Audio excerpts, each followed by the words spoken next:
할렐루야. 우리 하나님을 찬양하고 영광을 올려드립니다.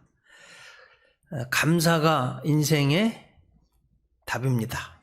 성경은 시편 95편입니다. 이솝 우화에 이런 이야기가 있습니다. 한 소년이 길을 가다가 구덩이에 빠진 너무 불쌍한 여우를 구해 주었어요. 그런데 이게 웬일입니까? 여우가 나오자마자 이 소년을 잡아 먹겠다는 거예요. 소년이 깜짝 놀랐습니다. 아니, 널 구해 주었는데 나를 잡아먹으려는 거냐, 왜?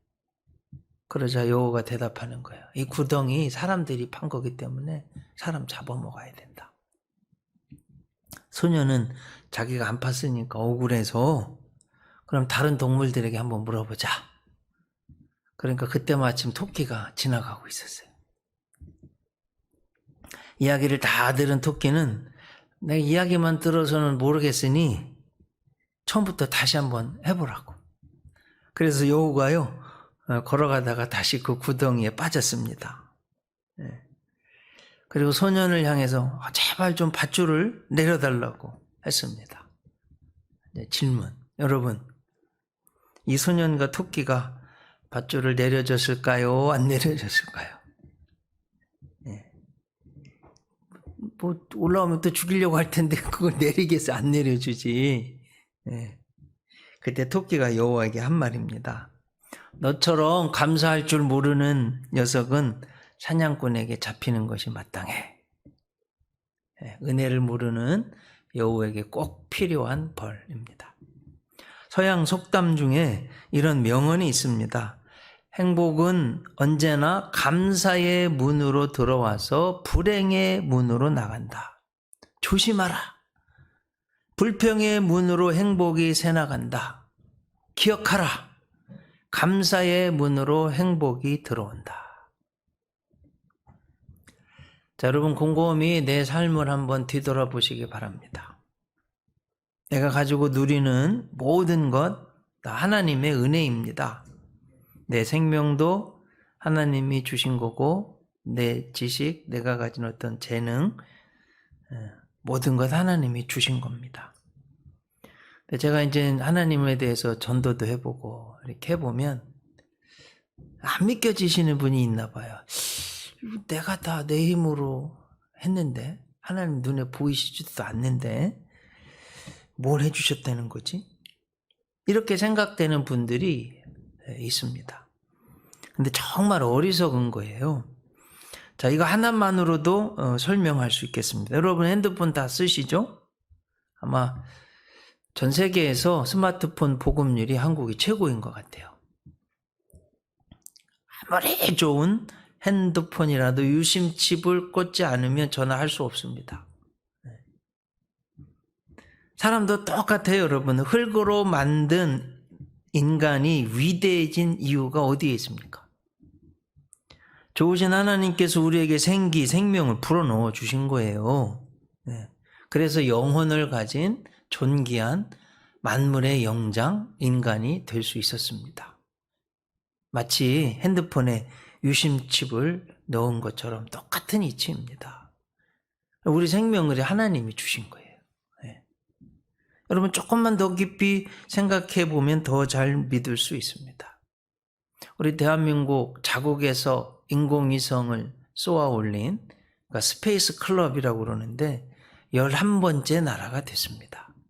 반만년 동안 갈고 닦고 쌓고 아는 모든 과학 기술을 동원해서 쏘아 올리려고 했어요. 나로죠.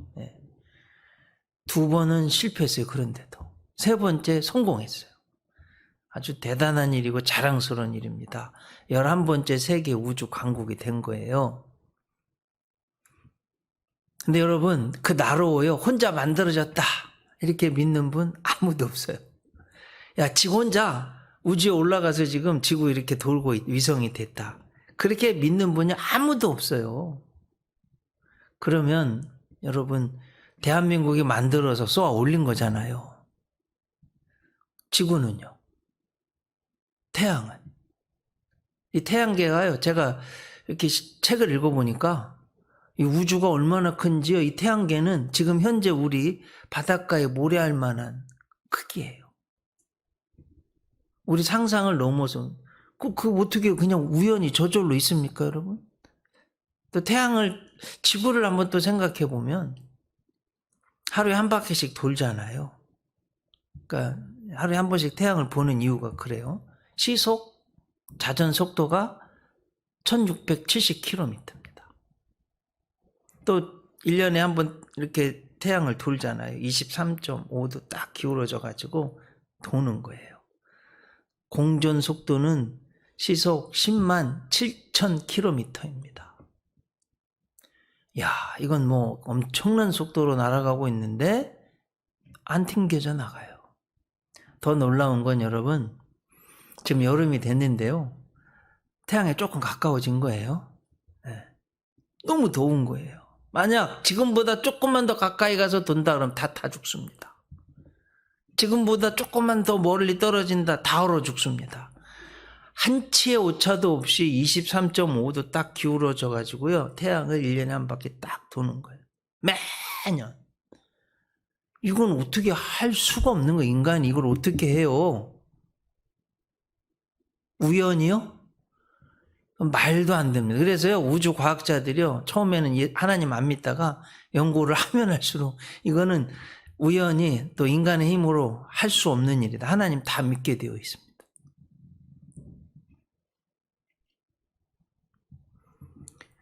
하나님이 다 창조하시고 붙들어 주시기 때문에 우리가 살 수 있는 거예요. 자, 오늘 성경 95편은요, 그것을 정말 잘 설명하고 노래하고 있습니다. 그런데 여전히 문제는 아직도 그 하나님의 은혜를 알지도 믿지도 못하는 어리석은 사람들이 있다는 거예요. 자, 여러분, 시편은 다윗 왕이 저자입니다.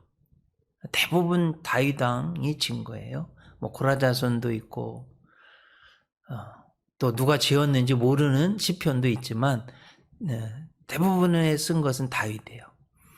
그 시기는 BC 1000년경.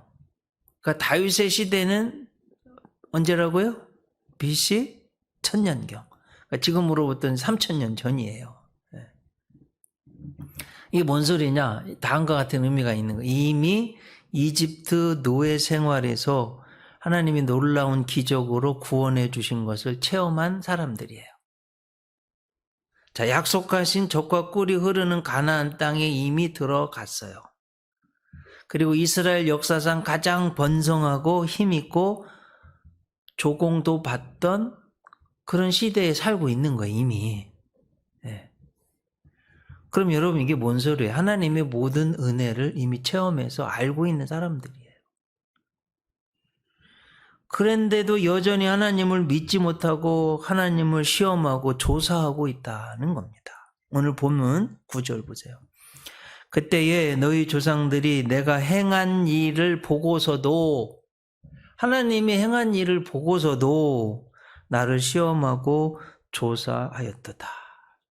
자, 여러분, 여러분들도 하나님이 여러분의 평생을 통해서 베풀어 주시고 구원해 주신 은혜가 다 있는데 아직도 하나님에 대한 확신이 없어서 시험하고 조사하고 이러면 불행한 거예요. 네. 여기서 인간의 비극이 시작됐습니다. 태초에 근본적으로 돌아가서 아담과 하와를 보세요. 에덴 동산, 기쁨의 동산이에요. 완벽했습니다. 여러분, 뭐 부족한 게 있었어요? 없었습니다. 그런데 성경을 가만히 한번 보세요. 창세기 1장, 2장, 3장. 아담과 하와가요, 감사가 없어요. 감사가.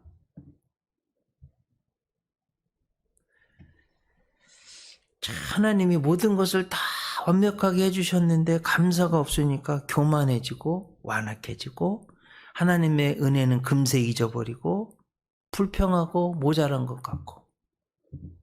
오늘 본문도 8절에서 똑같이 이스라엘도 그렇게 하고 있어요. 보세요. 너희는 무리바에서와 같이 또 광야의 마사에서 지냈던 날과 같이 너희 마음을 완악하게 하지 말지어다. 이렇게 했어요. 여러분, 하나님 이스라엘을 택하신 이유는 이스라엘이 가장 작기 때문이라고 신명기 7장 7절에서 말씀하셨어요. 이스라엘 힘으로 이 민족을 이룬 게 아니라 하나님이 이루셔서 하나님이 하셨다. 이걸 하나님이 나타내기를 원하시는 거예요. 그래서 이집트에서 노예 생활하는 그 비참함에서 구원해 주시고 만나와 메추라기 내려주시고 놀랍도록 역사하셨어요. 하나님의 깊은 경륜이 있으셔서 광야길로 인도하셨습니다. 다 하나님이 해주신 거예요. 근데 광야에서 이제 물이 없었네요. 네. 그러니까 어느 순간에 금세 감사는 잊어버리고 마음이 완악해지고 하나님 원망하고 주의 종 모세를 원망하고 이렇게 됐습니다. 자, 여러분, 오늘 성경에 보면 지명이 꼭 알아야 되는 지명이 두 군데가 나와요. 무리바하고 마사입니다. 근데 이제 이게 한번 지도를 보시면 이제 이 무리바는요 르비딤이라는 거죠. 이제 저 제일 아래 보면 시내산 보이시죠? 바로 그 직전 왼쪽으로 보면 르비딤입니다. 거기가 무리바예요. 그리고 이제 시내산에서 여러분 가장 긴 화살표 쭉 올라가서 뭐라고 돼 있어요? 가데스 바네아. 가데스 바네아에서 이렇게 조금만 가면 이제 약속한 땅이 있는 거 가면 되는 거예요. 이 두 곳에서 보면 출애굽한 초창기, 그러니까 르비딤에서 거기가 무리바죠. 하나님 물이 없다고요. 하나님과 싸웠어요. 초창기예요. 그리고 이제 저 가데스 바네아는 38년 뒤 또 물이 없다고 하나님 앞에 불평하고 원망했습니다. 그래서 이 무리바라는 뜻은 다툼이라는 뜻이고 마사는 하나님을 시험했다. 시험이라는 뜻입니다. 말씀드린 대로 가나안 땅에 들어가기 전 가데스 바네아에서 또 물이 없다고 시험한 장소, 그 마사예요. 38년의 차이가 있고 거리상으로 320km 떨어졌습니다. 근데 참 얼마나 기가 막힌 일입니까? 하나님이 모든 것을 다해서 구원해 주시고 인도해 주셨는데 금세 까먹는 거예요. 자, 여러분들도 어떤 사람이 또 이쁘기도 하고 상황이 그렇게 돼서 내가 은혜를 베풀고 정성과 물질까지 들여서 도와주었어요. 근데 돌아오는 것은 불평과 원망이네요. 네.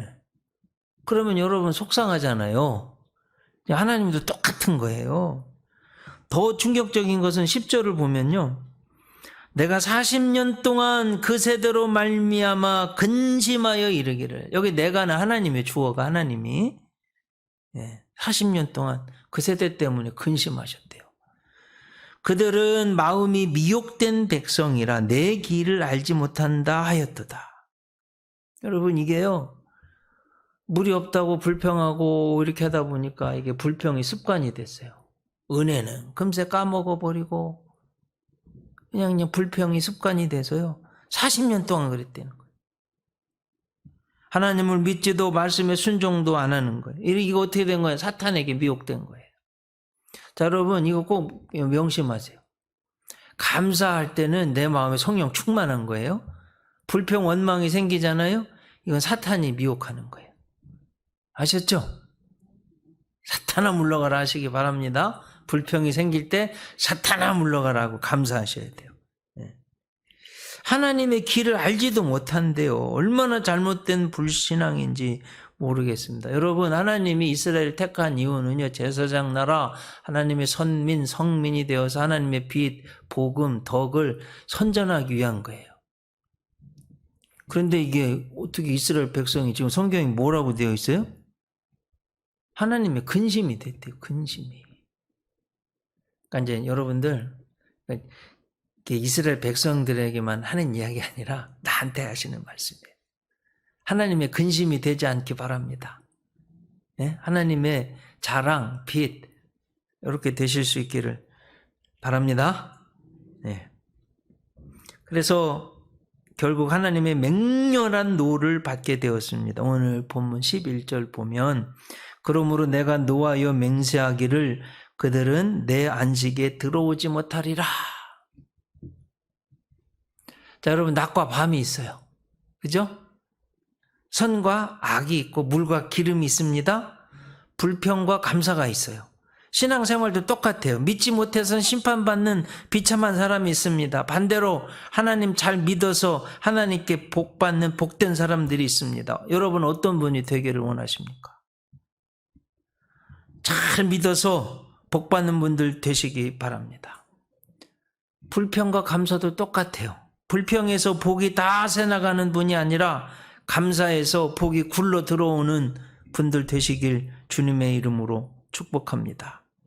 그래서 노벨상을 수상한 아프리카의 성자 슈바이처, 이 사람은요 신학 박사, 음악 박사, 의학 박사, 법률학에도 박사학을 4개를 가진 분인데 모든 거 다 버려놓고 아프리카에 가서 의료 봉사 평생 하신 분이에요. 노벨상도 받았어요. 그 슈바이처가 한 말입니다. 인생에서 가장 멋진 일은 모든 일에 감사하는 것입니다. 이를 터득한 사람은 삶의 의미를 아는 사람입니다. 이런 사람은 삶의 신비를 모두 꿰뚫고 있습니다. 삶의 신비란 모든 것에 감사하는 것입니다. 그러니까 한마디로 요약하면 뭐예요? 인생의 진정한 답은 감사라는 거예요. 자, 오늘 성경 분명히 말씀합니다. 2절에서 우리가 감사함으로 그 앞에 나아가며 시를 지어 즐거이 그를 노래하자. 감사로 예배를 드리는 자가 하나님을 영화롭게 한다고 그랬어요. 특히 저기 중요한 게 즐거이에요. 즐거이. 억지로가 아니라 마지못해서가 아니라 체면 때문에 예배 드리고 하나님께 나오는 것이 아니라 즐겁게 오고 싶어서. 특히 더 중요한 건 감사해야 하는 이유를 오늘 성경에서 하나님은 9가지로 설명하십니다.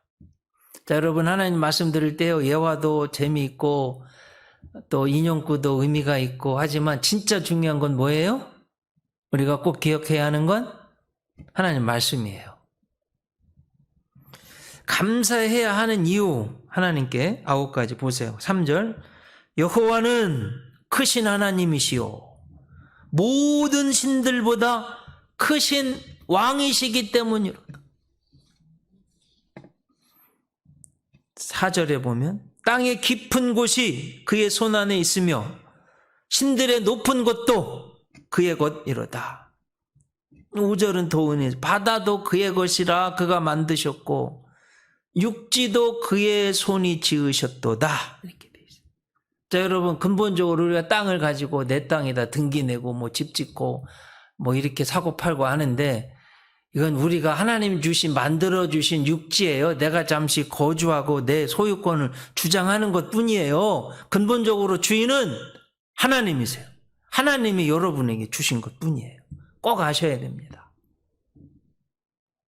7절은 더 중요합니다. 그는 우리 하나님이시요 우리는 그가 기르시는 백성이며 그의 손이 돌보시는 양이기 때문이라.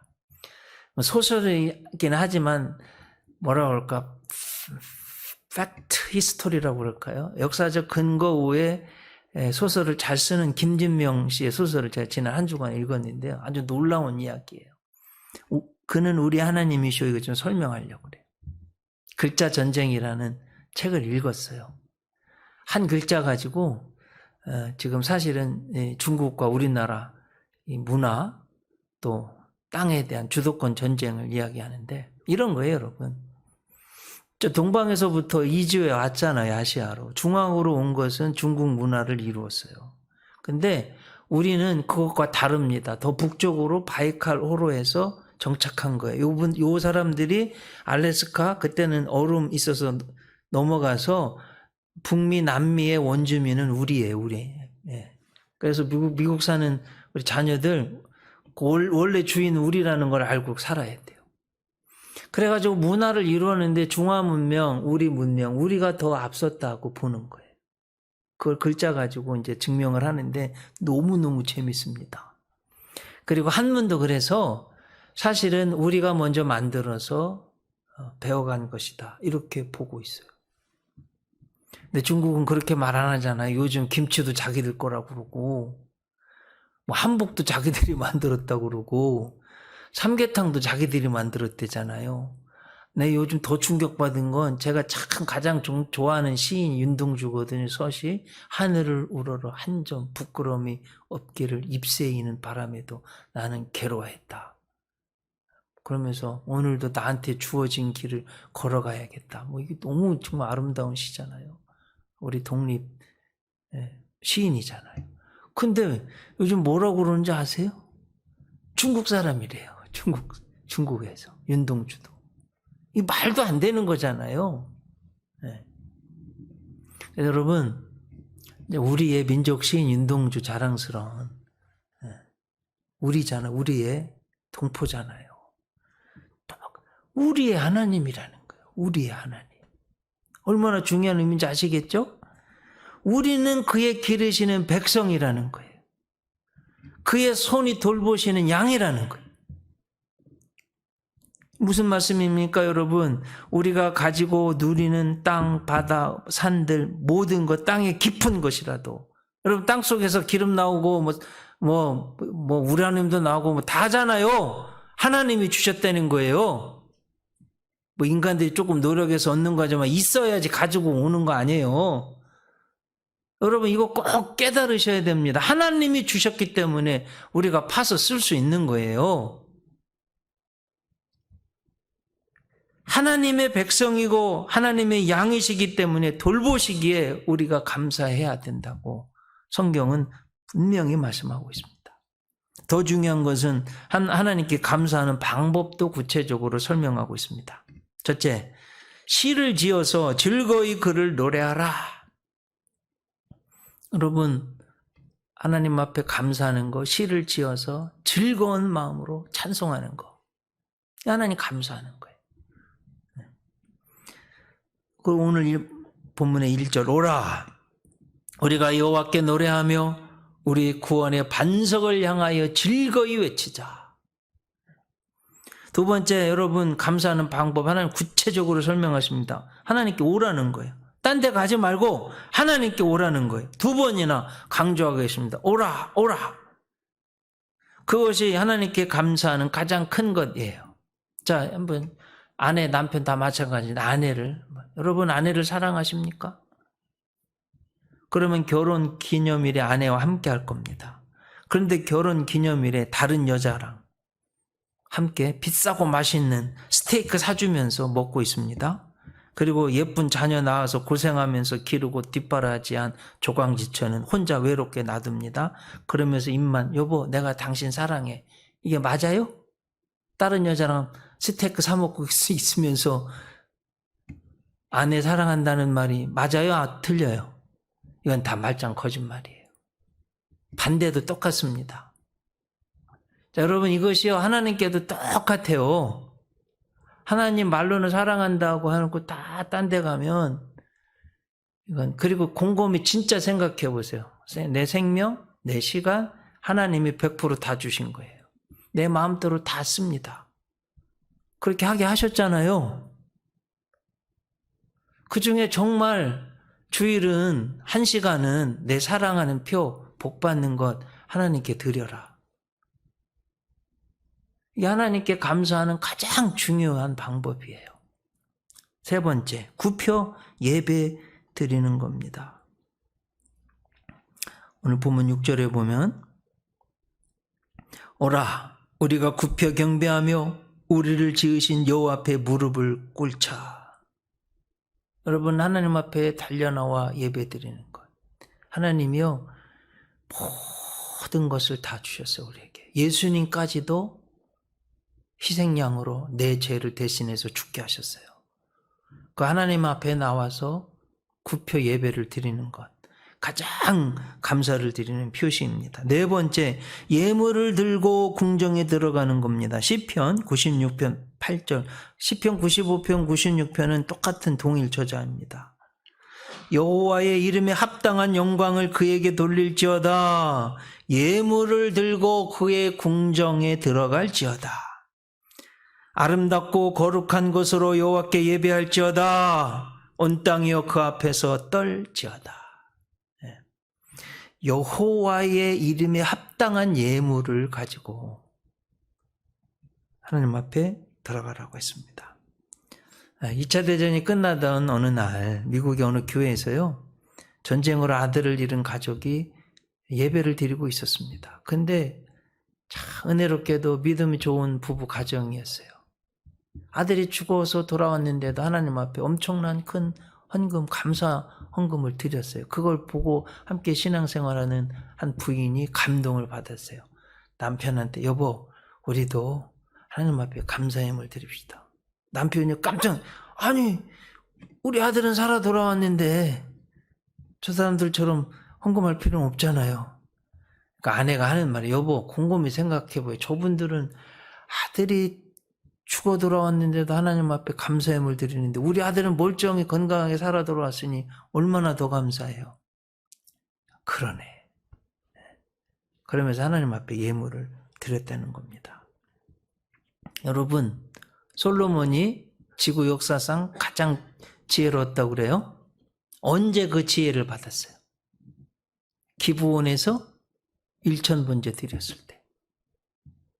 자, 다윗이요, 이스라엘 역사상 가장 강력하고 부강하고 번성하고 전쟁에 나가면 어디서든지 하나님이 이기게 해주셨어요. 그게 언제 그렇게 된 줄 아세요? 성경을 보면 사무엘 하가요, 다윗 전체, 사무엘 하 전체가 다윗에 대한 말씀인데, 하나님이 다윗이 어디로 가든지 이기게 하신 말씀을 사무엘 하 8장 10절 이하로 제가 한번 읽어드릴 때 보세요.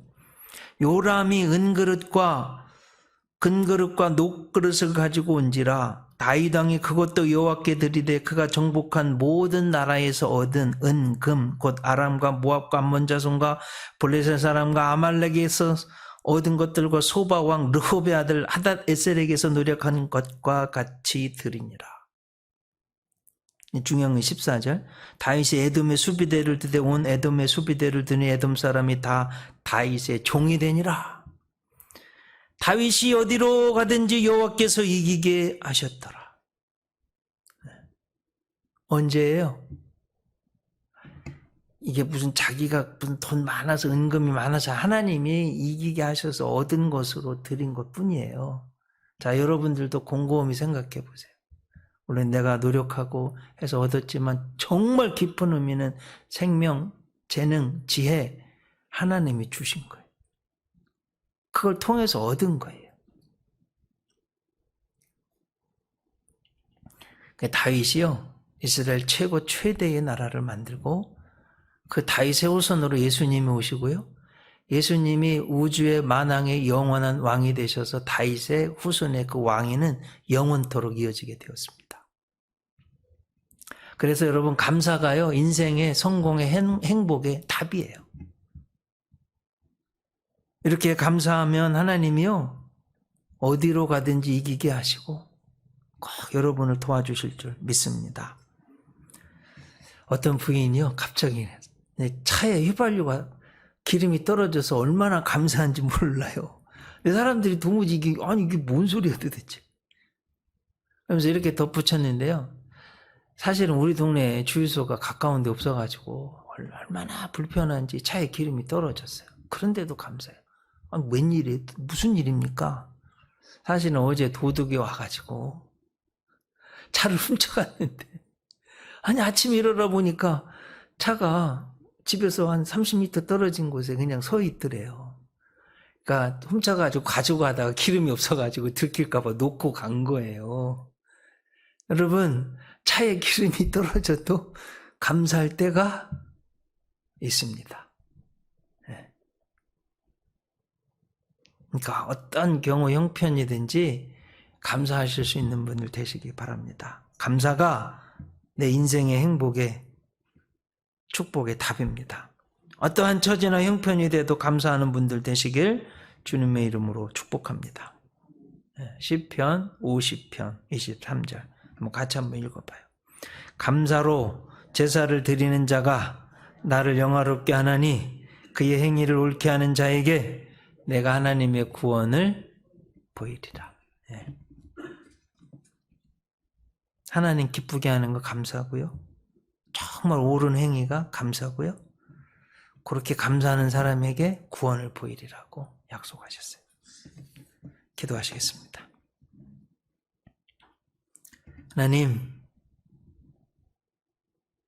그 큰 구원, 10가지의 기적들, 홍해가 갈라지고 광야에서 만나와 메추라기 먹여주신 기적, 불기둥 구름기둥으로 인도해 주신 것 다 체험하고도, 요단강이 갈라진 것도 체험하고도 하나님을 의심하고 조사하고 마음이 완악해지는 그런 잘못된 불신앙, 불평하는 사람들 되지 않게 하여 주시옵소서.